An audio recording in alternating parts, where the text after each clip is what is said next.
नरेंद्र चव्हाण जी, प्रवीण साले जी, एकनाथ पवार जी, बी आर कदम जी, पूनमताई पवार जी, दिलीप कंदकुर्ते जी, विजयवंकर जी, सर्वच व्यासपीठावर आदरणीय व्यासपीठ म्हणते.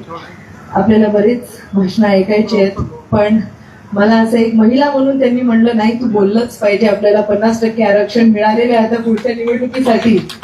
तो आपल्या सर्वांच्या आशीर्वादाने आणि ताकदीने आज मी इकडे आपल्या समोर उभे आहे आणि सर्वांनी दाखवून दिलेलं आहे की भोकर मतदारसंघ असेल किंवा इकडे बसलेले सगळेच आमदारांचं मतदारसंघ असेल, आपण भरभरून मेहनत घेतली आणि त्या मेहनतीचं फळ आज इकडे दिसतंय की आपल्या नांदेड जिल्ह्यात 5 भाजपाचे आमदार आलेले आहेत. तसंच पुढच्या निवडणुकीसाठी सुद्धा आपल्याला भाजपा हे ताकदवर करायचे आहे आणि आपले सगळेच नगरसेवक असतील, जिल्हा परिषदचे असतील, पंचायत समितीचे असतील, आपला भाजपा हा पक्ष तिकडे सुद्धा नंबर 1 वर झालंच पाहिजे. त्यामुळे मला इथे माझ्या भोकर मतदारसंघाचे बरेच लोक दिसत आहेत. नांदेडचंही कार्यालय जर असेल, केंद्रीय कार्यालय म्हणतोय आपण, पण मला इकडे माझ्या मतदारसंघातले बरेच लोक दिसत आहेत. हात वर करा बरं. भोकर मतदारसंघ साहेब बघा आमची ताकद.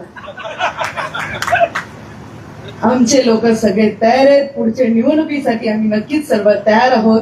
मी माझे इकडे 2 शब्द जे मला बोलायला इकडे निमंत्रित केलेले त्याच्याबद्दल मी आपले आभार मानते. इकडे मला बोलायला संधी दिली त्याच्याबद्दल सुद्धा आभार मानते. आणि भोकर मतदारसंघ असो किंवा नांदेड जिल्हा असो, नक्कीच भाजपला आपण जास्तीत जास्त बळ देऊया ही ग्वाही देते आणि थांबते. जय हिंद, जय